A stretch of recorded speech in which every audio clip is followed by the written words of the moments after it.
Bismillahirrahmanirrahim. Alhamdulillah. Assalatu wassalamu ala Rasulillah wa ala alihi wa ashabihi wa man wala. Rabbi shrah li sadri wa yassir li amri wa hlul 'uqdatam min lisani yafqahu qawli. Allahumma zidna 'ilman warzuqna fahman. Allahumma faqqihna fid din wa 'allimna ta'wil. Amma ba'd. Assalamualaikum warahmatullahi wabarakatuh. Alhamdulillah, segala pujian, segala ketaatan dan kepatuhan yang layak dan milik bagi Allah Subhanahu wa taala. Mari sama-sama kita memuji Allah Subhanahu wa taala dengan sebenar-benar pujian. Pujian dengan lidah, dengan mulut, pujian dengan hati yang cinta dan kasih pada Dia. Pujian dalam bentuk sentiasa berusaha mentaati perintahnya dan menjauhi larangannya sedaya upaya kita. Dan mari kita juga berterima kasih kepada orang-orang yang banyak memberi kita peluang, peluang untuk buat kebaikan. Okay? Kalau kita nak bersyukur pada Allah, kita kena berterima kasih kepada manusia. La yashkurullah man lam yashkurun nas, kata Nabi SAW. Antara lafaz riwayat hadis ini, Nabi kata tidaklah dikira telah bersyukur pada Allah atas segala kebaikan yang diberikannya bagi orang yang tidak berterima kasih kepada manusia. Kan? Jadi kita berterima kasihlah kerana kita diberi peluang menuntut ilmu. Bersyukur pada Allah dan berterima kasih kerana kita diberi peluang untuk menuntut ilmu. Tadi saya berjumpa dengan satu kumpulan orang yang hebat-hebat lah. Hebat-hebat diorang tu. Kan? Saya cerita tentang kepentingan ilmu dengan diorang. Saya pesan benda yang sama. Apa yang saya pesan dengan abang-abang, kakak-kakak, ibu-ibu semua kat sini. Saya pesan yang pertama. Pertama sekali kita belajar ni, kita belajar kena pastikan niat kita. Nawaitu lah, orang kita kata nawaitu. Bukan nawaitu Sauma Radin. Itu je kita ingat lah. Ya. Niat kita tu kena betul. Kalau belajar nak jadi pandai, maka saya dah tak ingat ustaz dah tua, macam mana dia pandai. Lulus sekolah pun tak habis. Habis sama lamanya kita ni rugi lah. Kalau belajar nak jadi pandai, Allah tak pernah suruh. Saya tak pernah jumpa satu hadis palsu pun, apatah lagi ayat Quran dan hadis sahih yang suruh kita belajar untuk jadi pandai. Kalau nak belajar jadi pandai, saya pun tak pandai-pandai lagi. Banyak benda saya tak tahu. Macam mana saya nak mengajar pula? Ustaz ni berasa pandai lah dia lah mengajar kita. Mana ada orang pandai? Tak ada orang pandai. Tak perlu pun jadi orang pandai. Kita akan susah kalau ramai orang pandai. Betul? Dia ni pandai menipu semua. Pandai dia, ngaji tinggi tapi pandai dia berasuah sana rasuah sini, selamat tak kena. Pandai lawyer dia ni buat salah tapi selamat. Rugi tak kita? Kita akan beruntung kalau kita ada orang-orang yang mendapat hidayah daripada Allah, orang-orang yang beriman dan bertakwa. Kalau ramai orang beriman, kita, anak-anak kita, suami kita, isteri kita, jiran kita, kawan-kawan kita, orang yang beriman, kita untung tak? Sebab mereka tak akan tipu kita, kita tak akan tipu mereka. Mereka tak akan menyakiti kita, kita tak akan menyakiti mereka. Mereka tak akan ambil hak kita, kita tak akan ambil hak mereka. Sebab orang beriman tak buat kerja macam tu kan. Tapi orang pandai dia buat. Pandai dia ustaz. Habis tanah bapak saya tinggal semua dia ambil dia. Pandai betul dia. Kalau dia bodoh boleh buat macam tu. Tapi dia tak beriman. Kalau dia beriman, dia tak akan ambil walau sejengkal hak orang lain. Walaupun sebiji hak orang lain. Sebab dia nak bertanggungjawab besok di akhirat. Masalah kita hari ni, saya sebut tadi dengan, dan juga saya sebut sekali lagi, masalah kita hari ni, kita duk sibuk fikir siapa yang jadi pandai. Anak aku ke, cucu aku ke, suami aku ke. Aku dah tak pandai, biarlah anak aku pandai. Besok dia dah pandai, barulah kita sakit hati. Dia kata, mak duk diam, mak mana tahu saya belajar universiti. Mak lah dengar cakap saya. Baru kita menyesal. Baik kau bodoh senang kata. Tak disuruh jadi bodoh pun. Tapi kita nak silapnya kita, kesilapan saya semua orang ni. Kita duk fikir pandai tu benda paling penting. Pandai tak penting. Tidak ada orang yang akan masuk syurga dengan sebab dia pandai. Bahkan ramai yang masuk neraka sebab dia pandai. Tapi semua akan insya-Allah dengan izin Allah akan masuk ke dalam syurga sebab iman mereka. Okey? Akan selamat daripada neraka Allah Taala sebab keimanan mereka. Allah akan bagi rahmat pada kita, boleh masuk syurga dia dengan iman yang membuatkan kita beramal dengan amalan yang Allah suka. dan kita jauhi segala larangan-larangan dia, selamatlah kita. Itu penting. Jadi saya share balik. Jangan risaulah ustaz, kami bukan pun payah, kami dah tua, kami tak pandai. Nabi lah benda tua, benda pandai tu. Semua orang akan tua. Buat apa nak risaunya? Tak ada. Ada juga orang tak dan tua pun ada. Muda lagi dah mati. Kan? Jadi kita yang masih Allah bagi hidup ni, buatlah satu perkara yang Allah suka, iaitu menuntut ilmu. Jangan tak buat. Buat satu perkara yang paling Allah suka, itu menuntut ilmu. Tujuannya supaya kita mendapat hidayah daripada Allah Subhanahu Wa Taala. Hidayah tu persoalannya bukan saya boleh bagi. Hidayah tu siapa punya? Allah. Sebab dia yahdi man yasha. Hanya dia yang beri hidayah kepada siapa yang dia kehendaki. Kalau saya boleh bagi hidayah, saya tak mau bagi kat akak semua, minta maaf, minta ampun anak aku, isteri aku, cukup dah. Kita manusia kan? Kita ada duit, takkan nak bagi orang lain, bagi anak isteri. Kalau saya bagi orang lain, isteri saya marah. Abang untuk bagi hidayah kat orang lain buat apa? Ni anak-anak kita macam mana?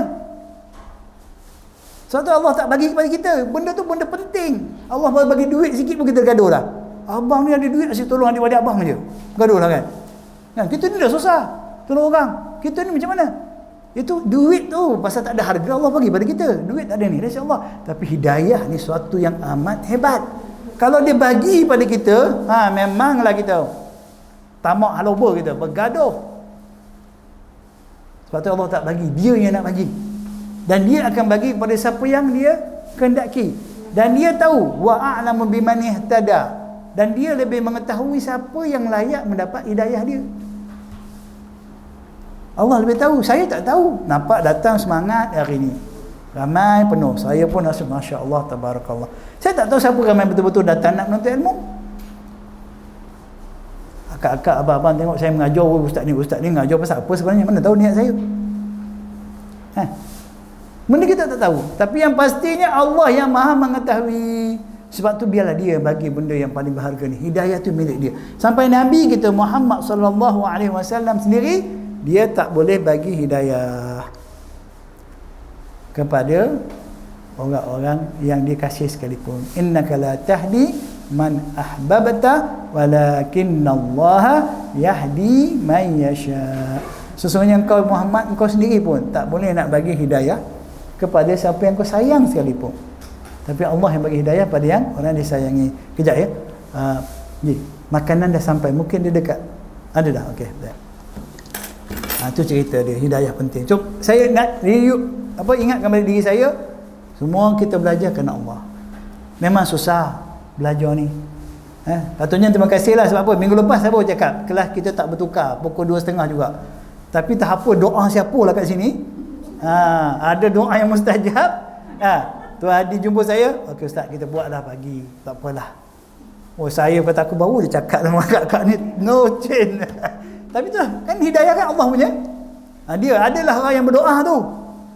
Yang nak belajar nak masa yang sesuai.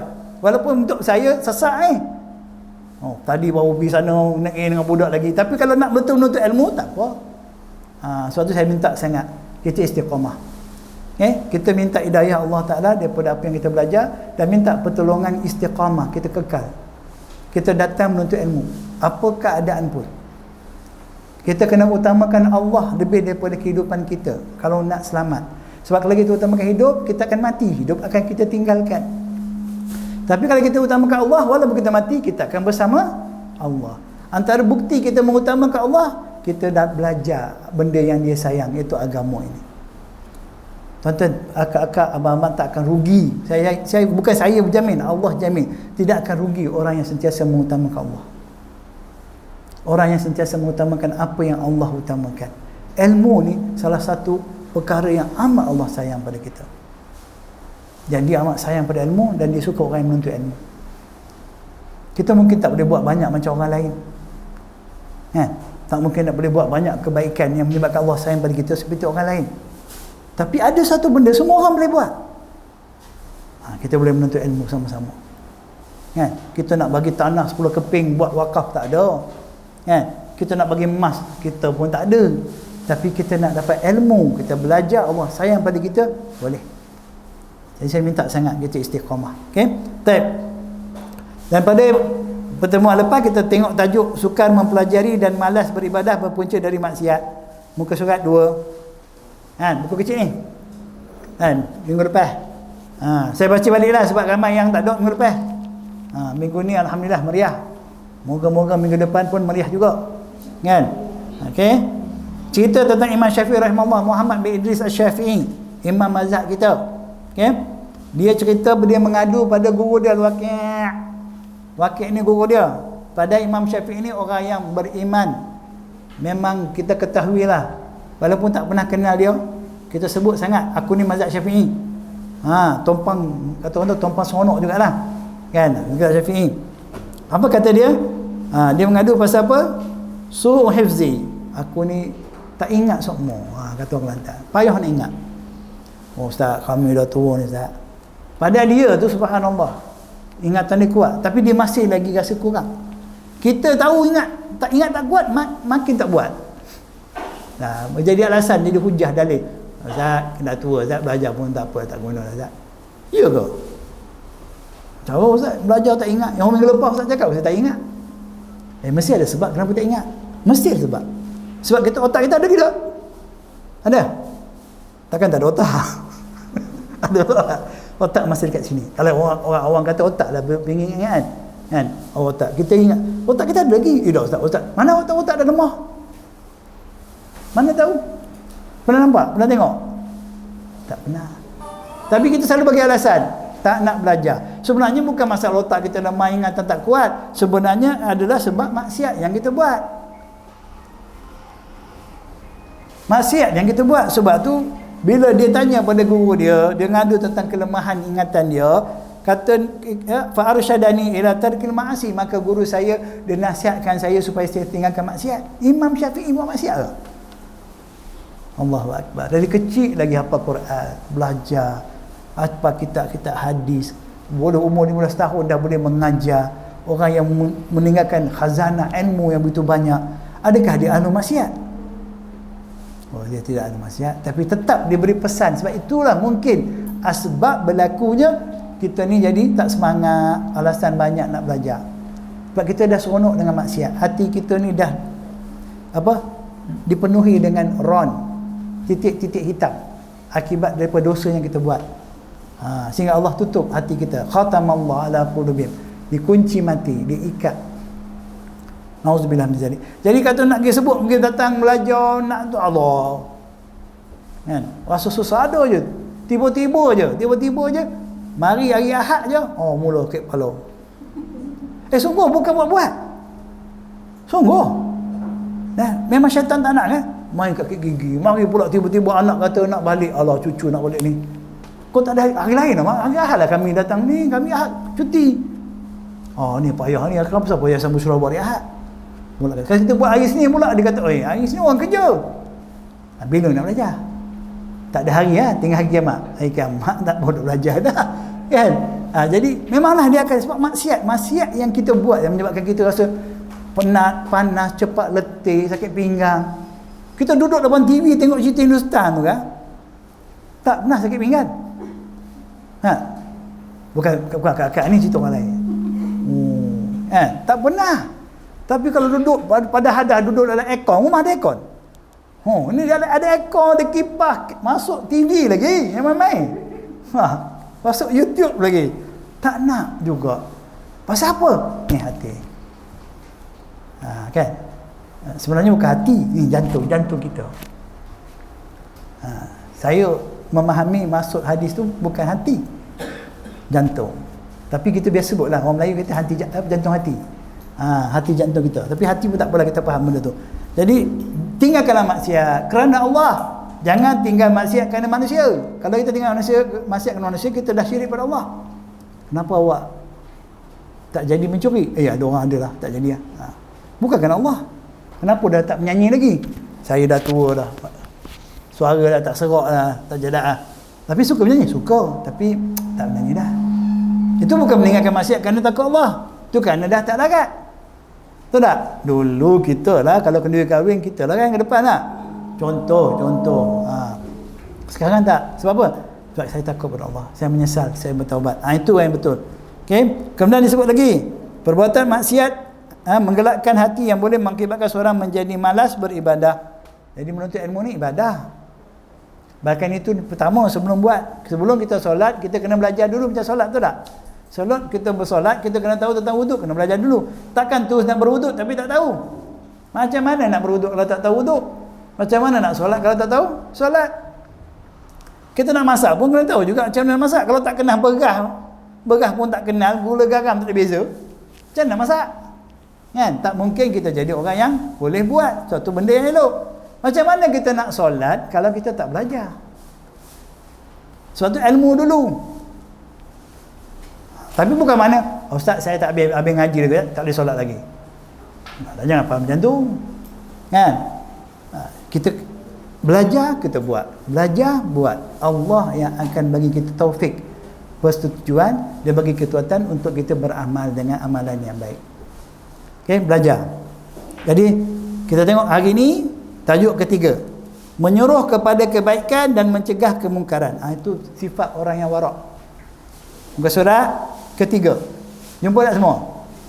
Okey, antara bukti kita warak ni, orang yang warak ni apa kelebihan dia? Okey? Dia akan jadi orang yang paling dekat dengan Allah Subhanahu Wa Taala. Orang warak ni, macam mana jadi orang dekat Allah? Kita kena buat satu perintah yang menjadi ciri yang paling utama, iaitu menyuruh kepada kebaikan. Saya selalu ingatkan, kebaikan tu apa? Al-khair, al-ma'ruf, al-hasan, at-tayyib.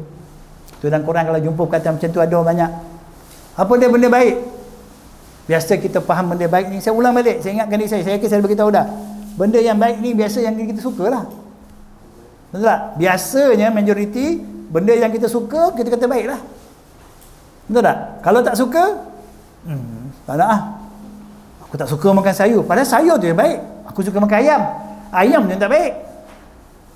Ayam duk beli tepi jalan tu, daging-daging tu lah, ayam cocok tu kan. Tapi itulah yang anak kita nak. Kalau kita goreng ayam pagi petang untuk dia kata ibu bagus protein tu. Kalau kita bagi suruh makan sayur benda yang baik, dia kata tak mau. Tak boleh masuk. Tahu tak? Jadi kita selalu macam tu. Kita anggap baik, atau kita anggap baik ni apa yang orang lain, semua orang buat. Ramai buat tak? Mesti benda bagus. Hari ni semua orang duk makan apa? Sushi. Wah bagus tu. Kita pun nak terasa. Sebab kita ramai orang, apa yang viral, apa yang trending, itu anggap sebagai satu kebaikan.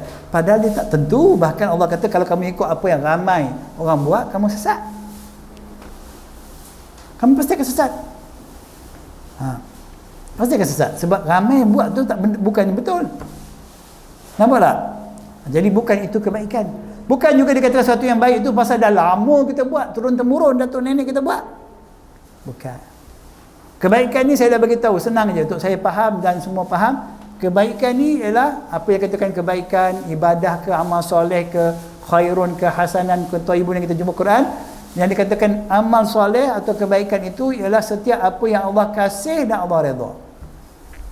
Saya ulang balik. Jadi kalau kita nak buat satu perkara ni, kita kena cek dulu, Allah suka tak benda ni? Kalau dia suruh, mesti dia suka. Allah tak akan suruh kita buat perkara yang dia tak suka. Maha suci Allah. Allah hanya mahu kita buat perkara yang dia suka. Apa saja yang Allah suruh kita buat, dia perintahkan kita untuk melakukannya, maka itulah perkara yang dikasihnya. Jadi Allah redha pula. Bila Allah akan redha pada kita? Bila kita buat apa yang dia kasih mengikut cara yang dia hendak. Faham tak? Tu satu masalah. Kadang-kadang kita buat juga apa yang Allah suka, tapi tak ikut cara dia, ikut cara kita. Allah suka tak? Kita nak anak kita buat sesuatu, tapi dia buat ikut cara dia. Gini kau masak lah. Dia masaknya makanan yang kita tak suka. Walaupun dia masak, kita suruh dia masak, tapi dia masak makanan dia tak suka. Kita suka tak? Kita redha tak dengan dia? Tak redha. Aku tak nak makan lah. Aku tak nak ni. Aku suruh kau makan. Aku makan nasi ikan masin cukup. Yang kau masak nasi apa benda je aku tak faham. Nasi Jepun, nasi apa? Contohnya kan nasi Korea ke. Sebab begitu dengan Allah. Allah Subhanahu Wa Taala bila dia kasih suatu perkara tu, dia suruh kita buat. Dan dia nak kita buat supaya dia terima apa yang kita buat tu, mesti ikut apa yang dia suruh. Betul tak? Jadi sebab tu kita kena belajar. Oh, kita dah tahu dah, solat ni ibadah yang paling utama yang Allah kasih, amalan yang paling Allah cinta. So, macam mana aku nak solat? Kena belajar. Bukan sekadar ikut saja apa orang lain buat. Kalau ikut orang lain buat macam-macam gaya dia sembahyang tak? Tu yang kata ada gaya Superman, Spiderman, Ultraman, kan? Sembahyang macam tu, wah, sapu tepi. Oh, ada yang parking tepi, parking tengah, parking bawah. Tak apa ditutup pun tak tahu. Itu solat gaya bebas dia ada. Macam berenang kan, berenang gaya bebas. Nak apa? Nak meniarap kau mentang-mentang ikut kau. Tak boleh. Solat ni ibadah yang paling Allah kasih. Tiang kepada agama kita. Macam mana kita nak buat supaya Allah redha, Allah terima apa yang kita buat? Kena belajarlah ikut cara yang Nabi ajar. Sebab tu Nabi utuskan Muhammad sallallahu alaihi wasallam. Dia ajar, Jibril ajar Nabi tentang waktu solat, cara solat, bacaan dalam solat. Kemudian Nabi ajar kepada para sahabatnya. Kemudian disampaikan kepada kita melalui hadis yang sahih tentang tata cara Nabi solat. Wajib kita belajar. Oh Ustaz, saya dah lama dah solat Ustaz. Yalah, pastikan solat kita betul tidak. Wuduk kita tu betul ke tidak? Kadang-kadang wuduk pun tak betul. Kan? Macam mana wuduk yang betul? Panjanglah cerita tu buat fiqh. Tapi itulah nak bagi tahu tajuknya mukadimah. Firman Allah Ta'ala dalam surah Ali Imran ayat 110.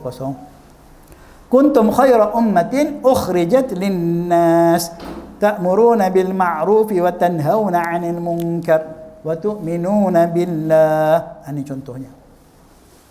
Sebenarnya ayat yang seperti ini banyak Al-Quran, tapi masa kita terhad, saya sebut satu ayat ini dulu seperti mana dalam buku ni lah. Kuntum khaira ummatin, kamu adalah sebaik-baik umat. Umat apa? Umat manusia. Allah sebut pada siapa ni? Pada para sahabat radhiyallahu anhum. Secara khusus dan secara umumnya kepada semua hamba-hambanya yang beriman. Okey? Kuntum khaira ummatin, kamu adalah sebaik-baik umat. Jadi bukan nak orang yang baik itu maknanya dia orang Arab. Wah, orang Arab mesti baik. Bukanlah kata orang baik itu, orang hebat itu adalah orang Eropah, orang Amerika. Oh, dia orang hebat. Bukan juga orang Jepun. Siapakah umat manusia yang terbaik? Ukhrijat linnas, yang pernah ada dalam sejarah ketamadunan manusia. Oh, kita orang Melayu zaman dulu, Ustaz, zaman Melayu Melaka lah kita terbaik. Sekarang ni tak ada kena-mena dengan bangsa, tak ada kena-mena dengan tempat, negara, tak ada kena-mena dengan masa, tapi dia berkaitan dengan ini dia. Kenapa kita dikatakan kuntum khaira ummatin ukhrijat linnas? Kamu adalah sebaik-baik manusia yang dilahirkan untuk manusia. Kenapa? Ta'muruna bil ma'ruf. Kamu ni jadi manusia yang terbaik sebab kamu menyuruh kepada yang ma'ruf. Ma'ruf ni benda-benda yang diketahui dari segi bahasa. Satu, benda-benda baik yang diketahui. Okey? Dan tak bertentangan dengan fitrah manusia.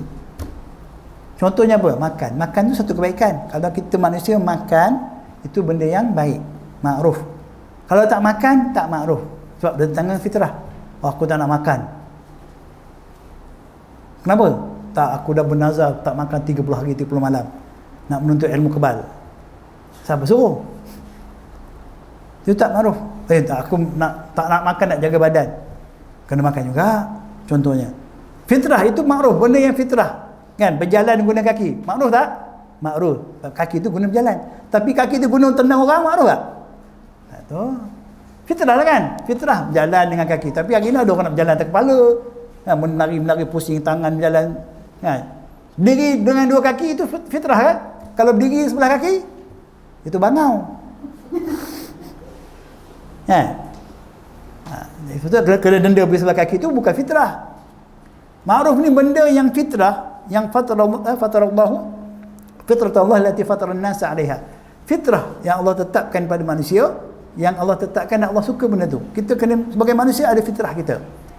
Jangan jadi macam binatang pula.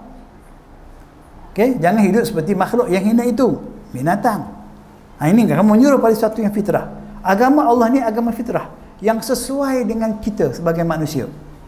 Segala peraturan Allah tu adalah ma'ruf. Sebab tu Allah suruh kita ketik kuku, Nabi suruh ketik kuku. Kenapa? Sebab itu fitrah kita. Kalau tak ketik kuku apa jadi? Jadi hantu. Saya pun tak tahu lah hantu kuku panjang tidak. Tapi biasalah, kuku macam hantu katanya. Kan? Dia tak kata kuku macam manusia tak. Kukunya panjang macam manusia. Tak, manusia dia kutip kuku. Kan? Sebab tu Nabi suruh kita pendekkan misai. Kalau misai tutup bibir tu kau macam apa ni? Macam apa? Singa laut. Tahu singa laut? Kan? Tu fitrah. Sebab kotor lah kalau misai. Kan? Nabi suruh cukur bulu-bulu tu kan benda fitrah. Itu makruf. Kalau tak dibuat benda makruf ni, kita jadi teruklah hidup kita ni. Keluar dari fitrah. Kemudian wa tanhauna 'anil munkar, dan kamu menghalang daripada kemungkaran. Benda-benda yang dibenci oleh Allah dan Allah tak redha. Itu mungkar. Lawan kepada makruf. Dalam ayat ni kata ta'muruna ta'muruna bil khairi, dengan kebaikan, wa tanhauna 'anil munkar. Kamu menyuruh kepada kebaikan yang makruf, dan kamu menyuruh kepada melarang daripada yang mungkar. Apa saja yang Allah larang, Allah tak suka, itu mungkar. Allah tak suka, Allah tak redha, itu mungkar. Kalau kita solat tak ikut cara yang Nabi ajar, Allah tak redha, maka itu pun mungkar. Solat kita bukan jadi ibadah, jadi mungkar. Kata kita berpuasa tapi tak ikut seperti mana Nabi suruh, maka solat kita tu Allah tak terima, Allah tak redha, maka dia jadi mungkar. Jangan ingat solat semua betul. Sebab tu Nabi kata ada orang solat, Allah bagi markah 1/10. Ada yang solat 10/10. Ada yang solatnya Allah pulangkan balik. Dia campak seperti dipulangkan kain yang buruk ke atas muka kita. Faham tak? Allah tak redha. Mesti ada sebab dia, Allah tak redha dia. Mungkin ikhlas tak, dia solat bukan kerana Allah, cara solatnya tak betul, tak ikut Nabi SAW. Walaupun duk solat, dulu selalu menasyidkan, walaupun hidup 1000 tahun. Sambung. Kalau tak sembayang apa gunanya, kan? Masa zaman saya macam tu lah, duk pegang tangan macam ni kan. Mana ada goyang-goyang, nasyid. Tapi sekarang ni bukan 1000 tahun tak solat berguna. Kalau kamu solat 1000 tahun tak ikut sunnah Nabi, apa faedahnya? Sebab Allah tak redha. Saya tak pandai nak buat lagu macam tu pula. Kan? Kalau kamu solat 1000 tahun sekalipun, tapi tak ikut seperti mana yang Allah nak, Allah sampai Allah tak redha dengan solat kita, tak ada faedah juga. Jadi kena solat, tapi ikut. Sebab tu kena belajar. Jangan takut. Kalau aku belajar buat solat ni aku jadi apa ya? Jadi orang solat lah, takkan jadi monyet. Kan? Tapi orang takut nak belajar kamu. Kan? Kita nak belajar pergi kursus buat kek, berani pula. Dah tua-tua pun pergi kursus buat kek. Ada kan? Bukan kat sini, tempat lain. Kursus menjahit, dah tua-tua pun pergi. Jadi jahit pun kita jadi jahitan kan. Kalau kita belajar solat, pasti solat kita lebih baik. Tak payahlah. Cukuplah aku buat apa yang ada kat rumah ni, aku masak kek apa yang ada. Dah orang ajak buat kek yang lebih baik lagi. Kan? Cukuplah baju yang aku jahit, aku beli kat kedai. Kalau berjahit lagi jimat. Cukuplah aku solat ni betul tak betul, nantaklah. Yang penting aku solat. Tak boleh. Kena pastikan solat kita betul. Wuduk kita betul. Begitu dia yang lain-lainnya. Itu yang maknanya ta'muruna bil ma'ruf wa tanhauna 'anil munkar wa tu'minuna billah, dan kamu menyuruh kepada yang ma'ruf, kamu melarang daripada munkar kerana iman kamu kepada Allah. Waw di sini maknanya bukan makna dan. Waw ni sebab nak beritahu kerana. Kenapa kamu suruh pada yang baik? Kenapa kamu larang munkar? Sebab saya beriman pada Allah. Ada juga orang yang suruh buat benda baik tapi dia tak beriman pada Allah. Bagus tak dia ni walaupun bukan Islam, tapi dia suruh kita buat benda baik, bagus dia pun buat baik. Apa faedahnya? Selagi dia tak Islam, segala apa yang dia katakan baik dia buat tu tak ada faedah dia. Itu juga walaupun dia orang yang bukan Islam Ustaz, tapi dia tak bagi kita minum arak, bagus dia. Kita pergi rumah dia bagi kita minum air Coca-Cola je, bagus dia. Bagus apanya? Dia bukan orang Islam. Sebagai manusia iyalah, tapi kesianlah kat dia, dia tak dapat hidayah jadi Islam. Kalau dia orang Islam dan dia suruh kita buat benda baik dan kita larang benda mungkar kerana Allah, maka dia dengan kita samalah. Sepatutnya macam tu. Tapi lah kita pun tak faham agama kita. Kita tengok dia lagi baik. Baik aku kawan dengan orang bukan Islam, dia lagi baik. Harap orang kita, orang Melayu ni tak percaya. Kesian kita hidup macam tu sekarang ni. Jadi disuruh kepada yang baik, dilarang daripada yang mungkar sebab iman kita pada Allah. Iman tu apa pula? Tadi ada soalan tentang iman. Dia kata macam mana Ustaz? Belajar Quran tapi kadang-kadang kita buat dosa juga. Macam mana Ustaz? Kadang-kadang tak boleh nak konsisten. Orang putih lah kan. konsisten, istiqamah, tak boleh nak kekal. Macam mana saya kata, macam mana dah kita manusia macam itulah. Betul? Tak ada apa-apa rahsia, tak ada apa-apa rahsia pun. Apa rahsia nak jadi supaya kita beriman? Mana ada rahsia? Agama ni bukan rahsia. Agama ni benda kena bagi tahu. Tak ada rahsia, tak ada formula, tak ada petua, tak ada. Kita sama kita manusia, melainkan kita Nabi dan Rasul lah. Sama kita manusia, kadang-kadang iman kita naik, kadang-kadang iman kita turun. Betul tak? Sebab kita manusia. Sebab tu ada kaedah dia, al-iman yazid wa yanqus. Iman ini dia ada sifat dia bertambah dan dia berkurang. Bila kita nak tahu macam mana nak selamat, kita kena belajarlah macam mana cara nak sentiasa menambah iman. Kita kena tahu apa yang kita buat akan menyebabkan iman kurang. Kita kena belajar. Itu pentingnya ilmu tu. Jadi kalau kita orang ada ilmu, kita akan cuba sedaya upaya kita buat perkara yang boleh menambah iman kita. Dan kita akan jauhkan dari perkara yang boleh mengurangkan iman kita. Bahkan ada perkara-perkara yang boleh meruntuhkan iman. Kalau kita tak tahu, kita tak sedar, kita cakap, kita buat benda yang kita dah tak ada iman sebenarnya ketika itu. Ada perkataan yang unsur syirik yang kita tak sedar, yang kita lepaskan. Kalau tak kena kau mah, aku tak hidup macam ni mah. Terima kasih mah, engkau lah bagi aku hidup bahagia sekarang ni. Suami kata pada isteri dia lah. Boleh cakap macam tu? Tak boleh kata. Siapa suami tak ada. Suami mesti dia cakap macam tu. Isteri, abang, terima kasih abang. Selama saya kahwin abang, saya bahagia bang. Sedangkan senang bahagia rezeki tu siapa punya? Allah yang punya. Kita cakap tu, sebab tu bila dia tak ada, dia meninggal. Contohnya, ya Allah, habislah tempat bergantungan aku, habis segala kehidupan aku. Kita cakap tak macam tu? Kita akan rasa kecewa, frah tak? Kenapa Allah ambil nyawa dia? Orang lain sakit macam lama, kenapa suami aku yang mati dulu? Betul tak? Kita tak redha dengan ketentuan Allah. Sebab kita bergantung dengan dia. Itu sebenarnya bahaya tu. Bahaya. Sebab tu ramai orang yang kecewa hidup, kehilangan tempat bergantung. Sedangkan kita tahu tempat bergantung kita hanya Allah. Tapi kita tak sedar sebab kita tak rasa benda tu salah. Kenapa kita tak tahu? Dia bagi tahu pun, alah ustaz. Itu tak mahu. Jangan harap dengan suami, jangan harap dengan isteri, jangan harap dengan anak-anak. Harap pada Allah. Dia takkan kecewakan kita. Suami kita, dia nak bagi kita kebahagiaan, tapi ada masa ketika dia tak boleh, nak macam mana? Abang kan dah janji, nak bagi saya mahligai, Taj Mahal. Sebab tu saya kahwin abang. Ni dah 30 tahun. Rumah 2 bilik pun tak, susah nak dapat. Menyesal kahwin, tapi tak apalah, nak macam mana. Kan dosa tu. Tak ada siapa boleh bagi kita kebahagiaan kecuali Allah. Tak ada siapa yang bagi rezeki pada kita kecuali Allah. Jangan minta, aku harapkan anak ni lah, aku bela dia, jaga dia, lama-lama dia tak ingat aku, tak ada masa nak jenguk aku. Kan kecewa kita. Tapi kalau kita buat kerana Allah, Allah sentiasa tengok kita, dia jenguk kita. Bila kita sakit, dia bagi kita keampunan. Bila kita susah, dia lapangkan hati kita, dia bagi kita rezeki. Anak sendiri pun belum tentu. Anak Nabi pun dia tak beriman kan? Isteri Nabi pun dia tak beriman kan? Ayah Nabi pun dia tak beriman kan? Kita ambil pelajaran lah. Kalau kita tak payah bergantung pada mereka, bergantung pada Allah. Bila kita bergantung pada Allah, apa pun berlaku, baik atau buruk, kita selamat. Itu yang penting tu, iman tu. Berhati-hati. Okay? Kita mesti ada buat silap. Tak ada siapa yang perfect. Yang ustaz yang cakap ni pun lagi banyak salah, sebab dia banyak cakap. Iya. Orang banyak cakap lah, paling banyak boleh buat salah. Orang diam, dia tak banyak salah. Tapi jangan dia belajar diam je. Nampak tak? Kita bercakap lah benda betul kan? Kan tersilap juga. Jadi kita ada Allah yang maha pengampun. Yaghfirudz dzunuba jami'a. Dia mengampunkan semua dosa-dosa kita. Jadi kalau kita buat salah, ya Allah ampunkan. Tak ada kita, tak guna aku buat baik, aku ni memang jahat.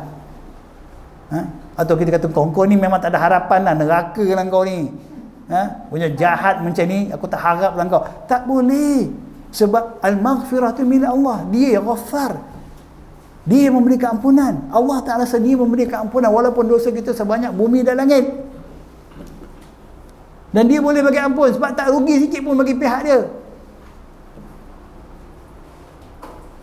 Dia maha kaya. Jadi jangan kita jadi Tuhan pula. Kau tak ada peluang lah nak jadi baik. Kau 7 keturunan memang macam ni lah. Tak ada. Walaupun dia tu anak seorang manusia yang paling jahat, tak mustahil dia baik. Musa duduk dalam istana Firaun, Nabi Musa AS, manusia yang paling jahat. Isteri dia pun beriman. Jangan main. Betul tak? Jangan kata kau ni tak ada harapan. Aku ni lain lah. Bapa aku orang alim, perasan bapa dia alim. Dia tu kan, bapa engkau yang disuruh ngaji Quran, bukan kau. Bapa saya ustaz, tiap-tiap malam dia baca Quran. Sebulan sekali khatam. Kamu? Saya bapa. Dan masalah kita dok kata mak bapak kita, betul lah, tapi kita ni setiap orang akan dihisap amalan dia, bukan amalan mak bapak dia. Betul tak? Ini masalah kita. Banyak benda yang kita dok fikir ni tak kena, tapi dok rasa seronok. Jadi sebab tu kena belajar. Sebab tu kena belajar. Kemudian Nabi SAW bersabda, man ra'a minkum munkaran falyughayyirhu biyadi, fa in lam yastati' fa bilisani, fa in lam yastati' fa biqalbi, wa dhalika adhaful iman. Kena dengar baik-baik hadis ni. Siapa saja orang yang, siapa saja, dia tak kira lelaki ke perempuan, dia tak kira dia orang kaya ke orang miskin, orang sihat ke orang sakit. Hukum asalnya siapa saja dia umat Muhammad SAW mengucap 2 kalimah syahadah, dia melihat akan suatu kemungkaran. Itu perkara pertama. Kemudian ada Nabi sebut falyughayyirhu biyadi, maka hendaklah dia mengubah kemungkaran sebut tu, mencegah dan menghalangnya dengan tangan dia. Kat sini ada, bukan semua orang, sebab bukan semua orang yang ada tangan, betul? Maksud tangan ni kuasa. Berbeza kita ni. Kalau kita seorang bapa, kita ada tangan sebagai bapa, ada kuasa. Nampak isteri kita, anak-anak kita buat perkara mungkar, kita kena cegah. Kalau tidak, kita jadi apa? Jadi dayus. Tahu dayus? Siapa dayus? Dulu saya ingatkan dayus ni queen control. Pernah dengar tak queen control? Duk sidai kain. Siapa tu? Suami dia lah. Dia tu kena queen control. Duk takut tukar lampin anak. Dia ni, ya Allah, suami apa ni? Teruk betul isteri dia. Kita salah anggap macam tu. Ni dayus ni, laki dayus, tak ada takut dengan isteri katanya. Bukan itu. Suami yang tolong isteri tu bagus. Bukan suami kena tolong semua. Dia tolong isteri. Dah ustaz, sepatutnya suami yang buat kerja. Dia kena masak, dia kena basuh kain. Betul ke? Ada hadis tak? Ada ayat Quran? Tak ada. Aisyah dia masak ke Nabi yang masak? Aisyah jangan masak, bukan sebab Nabi masak, tak ada benda nak masak pun kat rumah dia. Dia tak pernah komplain kat Nabi, apa guna kau jadi Nabi, ketua, aku isteri kau, makan pun tak ada, tak berasap rumah kau. Kita bukan asap, api-api menyala pun tak cukup lagi. Apa punya suami, orang lain semua dapur baru, aku dah 3 tahun dapur ni juga. Dah menyala kan, pakailah. Orang lain semua pakai dapur elektrik dah sekarang ni. Tak guna, menyesal kahwin dengan kau tu. Aduh. Nabi jahit baju juga. Kadang-kadang dia tolong jahit baju dia. Kadang-kadang. Bukan tiap-tiap hari kerja menjahit baju. Macam Nabi nak pergi berdakwah ni. Hari-hari basuh kain? Tidak. Nabi tu berdua dia, isteri dia. Yang lain pergi, tak anak tak ramai. Dia dah tua, anak dah besar-besar. Jadi abang kalau ikut Nabi, abang kena basuh kain, abang kena... Allah, abang. Itu tak betul. Awak kalau tolong basuh kain untuk abang awak dapat apa? Pahala. Awak masak dapat apa? Pahala. Kerja untuk mengurus rumah adalah kerja wanita, dan itu jihad dia di jalan Allah. Ingat, itu jihad. Orang lelaki jihad kat dapur sekali-sekali, jihad kat luar. Dia kena cari rezeki, dia kena berdakwah untuk agama dia. Yang salah faham, tipu kalau ada ustazah kata, ini bukan kerja kamu, makcik-makcik ni tak payah masak, itu suami yang kena buat. Tu ustazah tu nak kena tanya, suami dia masak ke tidak? Suami dia pun tak masak. Pandai je dia cakap kan, bukan main. Ni Nabi dia tu. La ilaha illallah. Nabi dia kata Aisyah kadang-kadang dia tunjuk. Bila sampai waktu solat dia terus tinggal, dia pergi. Aisyah yang sambung. Okay. Nabi jahit kasut dia sendiri. Yalah, Aisyah budak lagi macam nak jahit kasut. Zaman sekarang tak payahlah suami kasut pergi beli kasut baru. Contohnya wallahu alam. Jadi apa tadi ke sana kita perginya? Suami adalah ketua dan dia berkuasa. Kena pastikan anak perempuan kita, janganlah ustaz, dia orang dah besar, ustaz pandai-pandai dia orang. Dah kahwin dah ustaz, ikut suami dia lah. Saya lantak. Tak sampai kita mati, segala perkara yang berkaitan tanggungjawab kita mendidik mereka tak berhenti. Jangan salah faham. Kita selalu tak apalah. Kenapa anak tu tak tahu aurat? Saya dah beritahu dah, sekarang dia besar, pandai-pandailah dia. Tak cukup. Kita kena sentiasa peringatkan dia. Berdasarkan hadis ni, sebab kita ada. Begitu juga mak. Mak pun ada kuasa. Tak kuasa lah ustaz, saya nak tegur dia. Saya tegur kan, dia jerit, cabut jantung saya. Tak. Kita kena tegur. Tak ada tak? Tegur-tegur kan, nanti hujung bulan tak ada masuk duit payah saya. Ni masalah Betul kan? Ni masalah Sebab anak pandai lah. Dia yang kerja ada gaji, kita ni kat harapkan dia. Dia buat benda pun kita tak tanyalah. Dok tanya kau kerja okey, kerja bagus. Tak pernah tanya kau solat ke tidak. Tak pernah tanya kau kenapa ni tak tutup aurat ni. Pakai seluar ketat ni semua kenapa? Kau tak ada duit, kena seluar longgar sikit. Kalau tak ada begitulah. Duk macam pakai baju anak kau je ketat tu. Kalau kita cakap macam tu, mak tutup mulut. Kita ayolah, duduk diamlah. Dosa, kita mati, dunia dapat duit, besok kat akhirat macam mana? Jangan balik kedua anak ni pasal Azab ni, jangan. Kena berdakwah secara baiklah. Kena ingatkan, jangan putus asa. Kalau dia balik pertama sekali tanya macam mana, sihat, dah solat ke belum ni? Ni nak kat asar ni, mai solat dulu. Datang kau bawa apa? Tanya anak balik je, kau datang naik kereta apa? Kereta baru ke? Kau main. Bukan sinilah, tempat lain. Kan? Bukan nak tanya pasal solatnya, tentang agama. Kita tak tanya. Kalau telefon pun raya balik ke tidak? Kalau dia balik raya pun tak sembahyang, apa guna? Dia balik raya pun tapi dia buat maksiat, apa gunanya? Kau jangan lupa bawa TV. TV mak rosak dah ni. Raya suruh mak balik TV. TV kat rumah dah rosak. Tak jadi balik, sedih anak derhaka. Ini tuan-tuan, kena faham, kena jelas. Betul juga kalau kita ni ketua, kita niaga ke, kita ketua, kita ada syarikat, kita kena jaga semua. Ustaz, itu kerja dia ustaz, dia sembahyang tak sembahyang. Yang penting saya nak dia kerja buat betul-betul. Syarikat nak kena. Dah. Yang itu mana? Okay. Kalau tak ada kita tak kuasa, kita tak ada kuasa, apa nak buat? Maka fa illam yastati' fa bilisani. Kalau tak ada kuasa, tegur dengan mulut je lah. Cakaplah sekadar kita boleh cakap elok-elok. Jangan tegur pula cakap macam kalau dengan anak kita nak marah-marah lah dengan anak orang. Jangan, tak sama. Anak kita boleh kita tegas, anak orang kita tak ada tegas. Kita sampaikan je lah dengan cara yang baik. Okay? Kemudian kalau tak boleh juga fa bi qalbi, maka kita cegah dengan hati. Macam nak cegah dengan hati? Benci dengan perkara tersebut. Kita tak boleh tegur dah, tak ada kuasa. Nak cakap pun tak pandai. Okey, akhirnya tak apalah, kita join samalah. Kau jangan tengok cerita Hindustan tu, tak elok. TV saya, suka hati saya lah. Tak ada kuasa. Tengoklah, jangan cerita Hindustan tu. Jangan merepek lah, tak ada. Tak apalah, tengok sama-sama lah, senang. Begitu. Tapi aku tak suka benda ni. Kalau kita tak suka, kalau kita benci, apa akan jadi? Kita akan jauhi benda tersebut. Paling akhir, maksudnya kalau kamu tak mampu nak tegah dengan kuasa, tak ada kuasa, tak mampu dengan lidah, hendaklah kamu benci perkara tersebut. Bila benci maknanya menjauhi dia. Kamu tak akan ikut sama dia. Kalau anak kita balik, dia buka TV Hindustan, kita tak join doa. Mak, mainlah tengok. Tak nak, mak tak nak. Mak nak ngaji Quran. Biar dia terfikir sendiri. Cakap kan dia marah. Kan? Kita cakap dia tak dengar. Kan? Faham? Dia bawa balik, rumah bawa balik kek lilin-lilin. So tiup. Tak nak aku tiup. Aku tak ada nak tiup-tiup macam orang Kristian.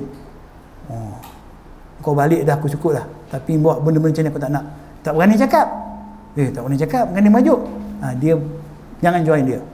Nanti dia fikir, kenapa mak aku tak nak? Ini mak kita tahu dah benda tak boleh, mak kita pun join. Mak aku suka. Dia pun masuk Facebook. Mak dapat duit terbang. Viral sekarang kan. Dia pun beritahu lah, dia anak-anak yang soleh lah tu. Maknya kutip duit orang, mak jadi macam pengemis, tahu tak? Bagi je lah kat mak tu, kan sopan. Nak bagi duit kena ke? Kena masuk nakik ke? Kena belon ke?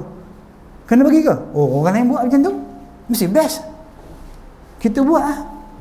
Kita kalau anak tak buat, kau tengok makcik sebelah tu, mak dia, anak dia balik tadi bawa kek, ada duit keluar, ha. Kita pun nak juga, padan muka kita. Itu semua orang sopan, bukan akhlak orang Islam. Mana datang buat macam tu? Tapi oleh kerana ramai orang buat, masuk Facebook semua jadi baik. Itu mungkar. Boleh ke buat macam tu? Tapi ramai buat. Ramai sahabat, ada ustaz ni je, orang lain buat. Kalau takut dengan Allah, ikut Allah. Jadi benci, dikatakan cegah dengan hati, kita tidak akan suka, kita tak akan bersama ketika. Saya tak suka ustaz dengan lagu, tapi dah ada pasang, dengar je lah. Tak boleh lah. Kita kena tinggalkan. Kena tinggalkan perkara tersebut. Itulah dia berkaitan dengan menyuruh kepada kebaikan dan mencegah daripada kemungkaran. Masanya ada lagi. Ada apa soalan tak setakat ni? Sebelum kita pergi pada, saya nak ambil ayat lain.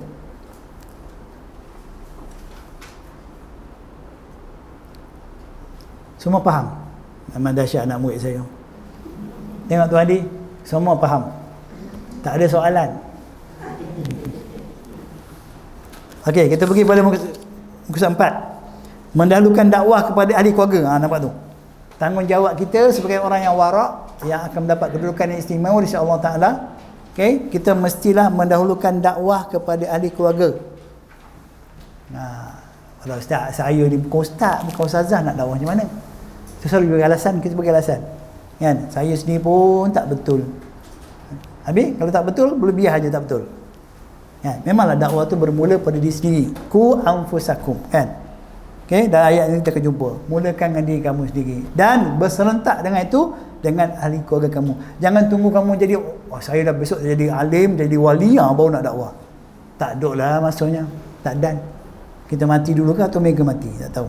Tapi kita semua bertanggungjawab. Ingat, ayah, ibu bertanggungjawab mendidik, mendakwah anak-anak. Sebab apa? Mereka itulah amanah Allah bagi pada kita. Kita semua tahu kan hadis Nabi, kullu mauludin yuladu ala fitrah. Setiap anak yang dilahirkan itu, mereka dilahirkan atas fitrah, suci, bersih. Tapi siapa yang merosakkan fitrah tu?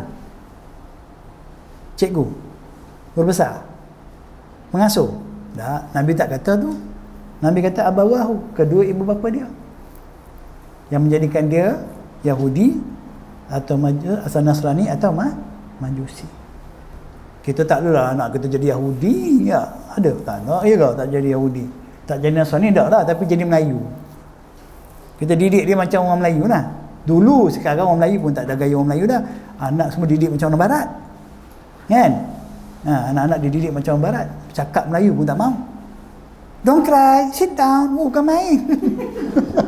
Bukan salah cakap bahasa Inggeris tu. Kan? Bukan salahnya. Cuma kadang-kadang sampai bukan cakap je, pakaian anak dia pun macam putih lah. Kecil-kecil lagi dia pakaikannya macam binatang tu ada. Boleh pakai macam tu? Anakku anak orang ke anak kucing? Gambar dia dekat Facebook tu letak misai binatang apa semua. Bukan kau ni orang. Bila jadi kau beranak jadi kucing, jadi binatang? Engkau aku yang beranakkan aku, kau ni mak, kau ni manusia. Macam mana kau boleh buat cucu aku macam-macam rupa jadi binatang tu? Kita tak perasan. Kadang kita ada halang budak kecil, tak ada apa-apa orang. Tak, benda tu dilarang. Tahu tak? Kita menyerupai orang pun salah. Menyerupai orang yang Allah benci pun salah. Takkan menyerupai binatang sama. Dan Allah selalu contohkan orang-orang yang sesat, orang yang jahat ni dengan binatang. Ulaika kal an'am. Kita pula nak anak-anak kita jadi macam binatang. Ya Allah, pakaian dia macam-macam rupa. Maklumlah putih lah katakan, maju ke depan. Tu dia buatnya. Okay, jadi kita tengok perkara ketujuh, sayang sekali pada hari ini ramai orang yang bersungguh-sungguh keluar berdakwah di luar, akan tapi tidak bersungguh-sungguh untuk berdakwah kepada ahli keluarganya sendiri. Ini orang yang berdakwah, kita ni, kita pun tak berdakwah, orang di kita pun tak berdakwah, anak ahli keluarga kita pun tak berdakwah. Orang datang dakwah pun kita tak nak. Masalah. Dia ni cerita pasal orang yang keluar berdakwah, dia duk mengajar orang tapi anak isteri dia biar. Betul? Itu pun betul. Itu pun satu masalah besar tu. Apatah lagi orang dia sendiri, diri dia pun tak ada ilmu nak berdakwah, orang lain pun dia tak dakwah, anak-anak pun tak berdakwah, semua duduk dalam kawah. Masalah. Dia ajak berdakwah pun tak mau.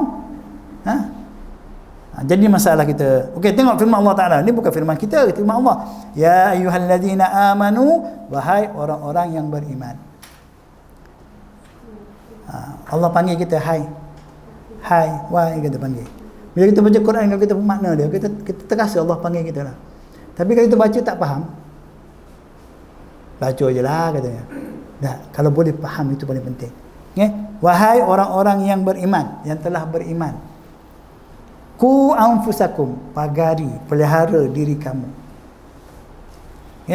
diri kamu, wa ahlikum, dan ahli keluarga kamu, mak, ayah, isteri, anak-anak perempuan, adik-beradik lelaki perempuan, jaga dalam rumah kita tu dulu. Ku anfusakum, daripada apa? Pelihara daripada api neraka. Waquduhan nasu, bahan bakarnya adalah manusia dan batu. Tu dia. Kalau kamu tak jaga diri kamu, tak jaga ahli keluarga kamu, kamu akan jadi waqud, jadi bahan bakar api neraka. Macam mana nak jaga mereka? Kena berimanlah, ajak mereka taat pada Allah dan tinggal ikut perintah Allah, tinggalkan larangan dia.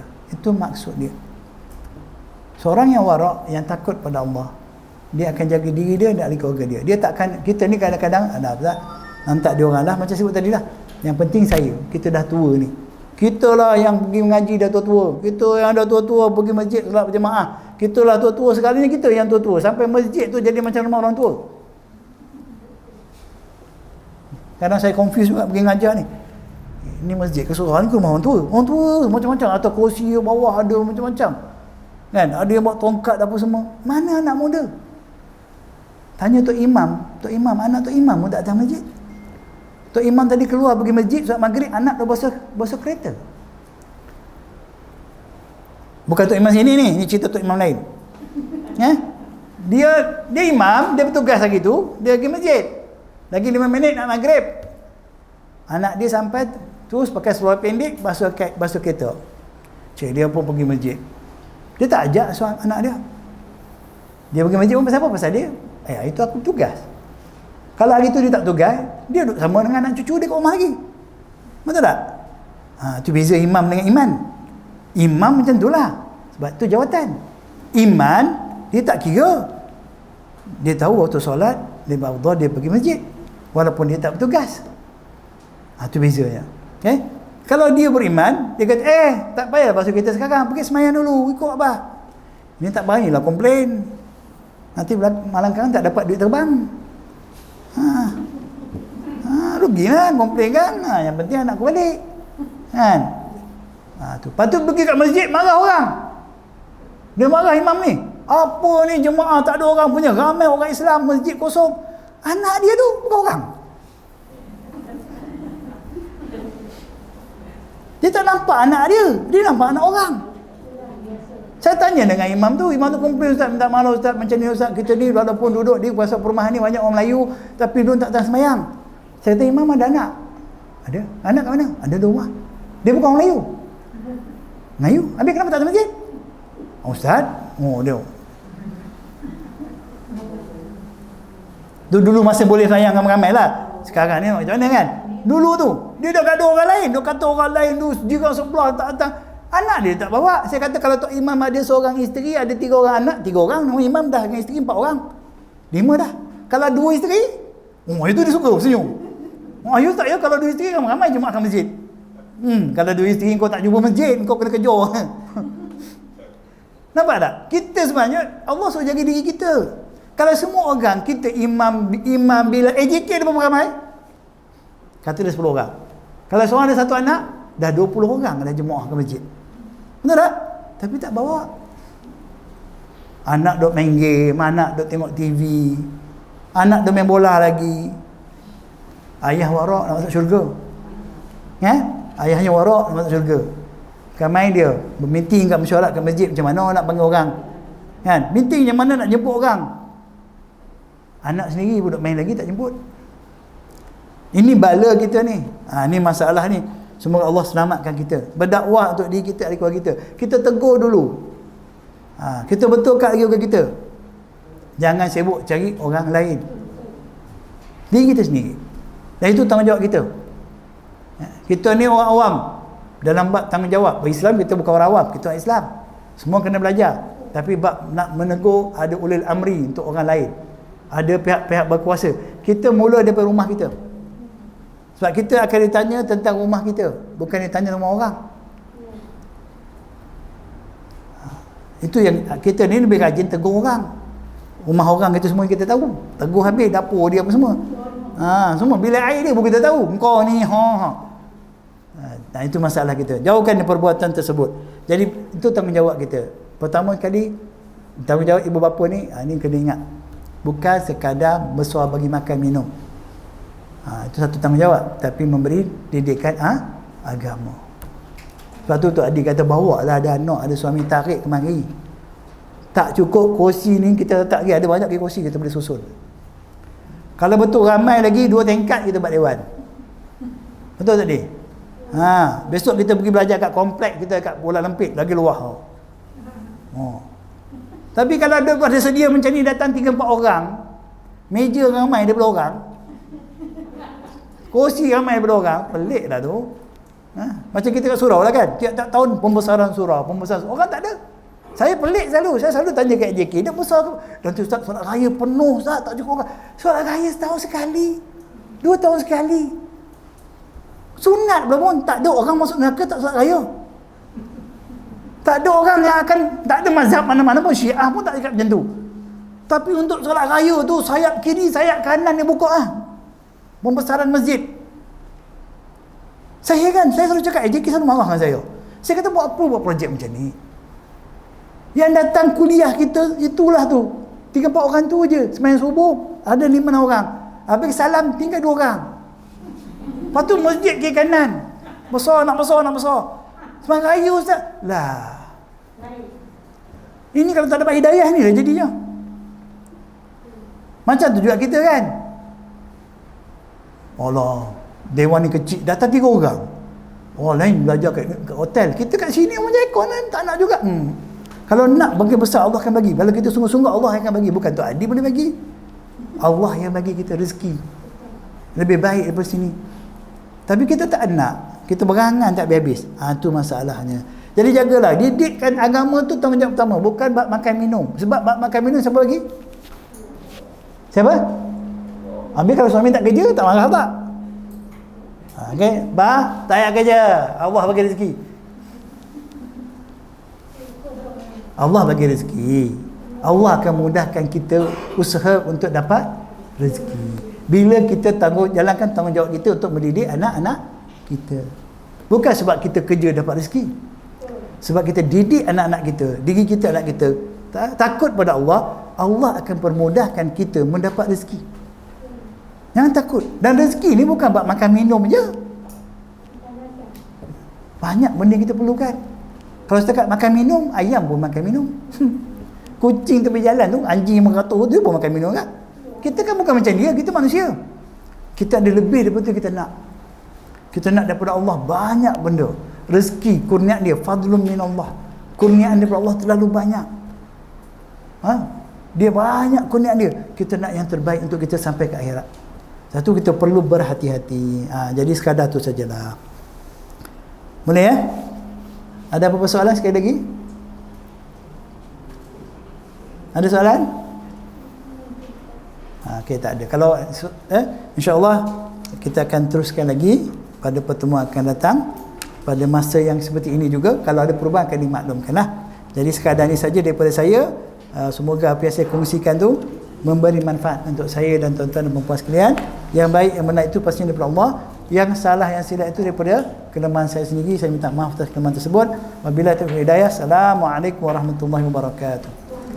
Alhamdulillah bihamdika asyhadu an la ilaha illa anta astaghfiruka wa atubu ilaik.